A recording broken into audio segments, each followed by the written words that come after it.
All right, you guys. So today, what you are working on is comparing resources. Okay, so remember, yesterday we read our article about youth activism using technology and social media and all of those really good things. And we are going to build upon that today. So you should have clicked on this sheet. It's going to ask you to make a copy, and I'm going to explain what is expected of you. Okay, so if you look over here in the left column, it is going to give you some resources. Here is an article. I promise you it's not long. And you're going to read that. And over here, it's going to ask you some questions about it. Okay, so the first question is, how does the text introduce the Buddy Project idea, and whose idea is it?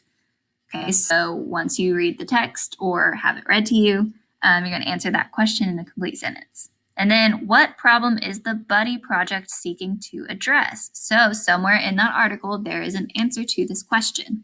Last one, identify the point of view used in this article. So you are highlighting one of these. We talked about this last week, okay? Point of view is who is giving the information, okay? So the format that the information is given. There's first person that uses words like I or me or we.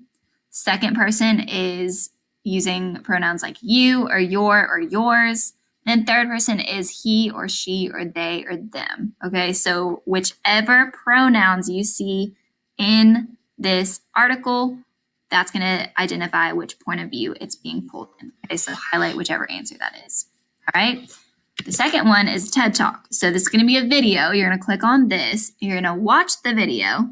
Okay. Once again, you're going to tell me what point of view is this in, first, second, or third.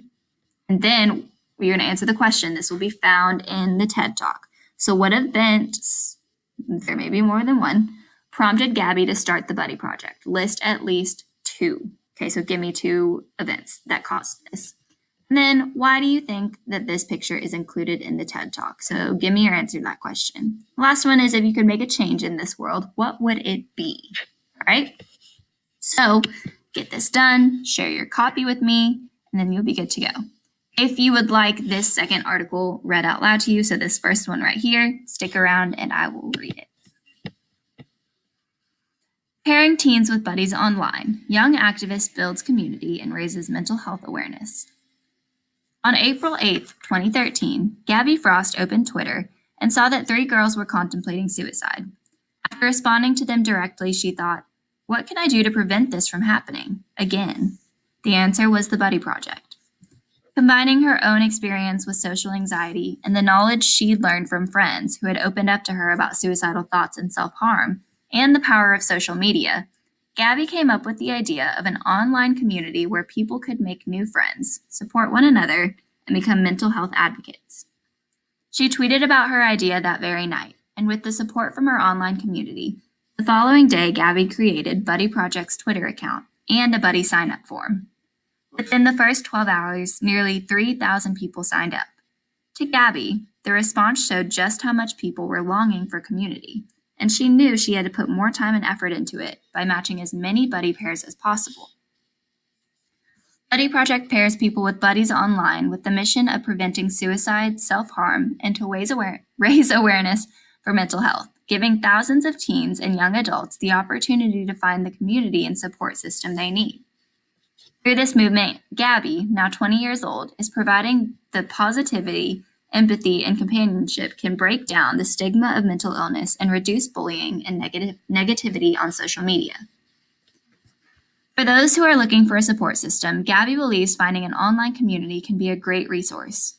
Buddy Project builds on that concept, matching users with buddies according to interests and age. So many people out there have a hard time making friends and creating community, but there are people online who share common interests with you, said Gabby. Find them, and community will become one of the best things for you. Reaching out for professional help can also be a positive resource, she said. Gabby's dreams for Buddy Project are taking off. In the near future, participants will be able to use a Buddy Project app to be matched more efficiently and effectively. When the app development is complete, users will have more control over who their buddy is and will be able to have more than one buddy at a time. Gabby's also expanding more Buddy Project's campus chapters to middle schools, high schools, and colleges. creating spaces where deeper conversations about mental health can take place.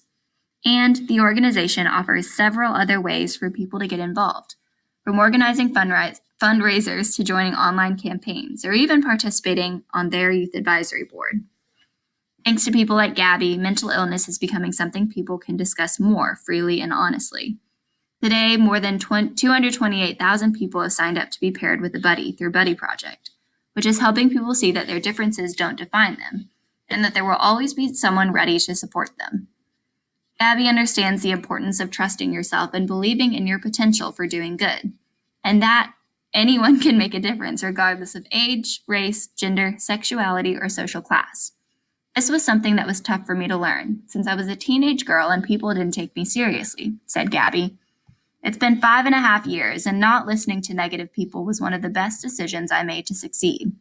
All that really mattered was what I thought, and I thought what I was doing was good.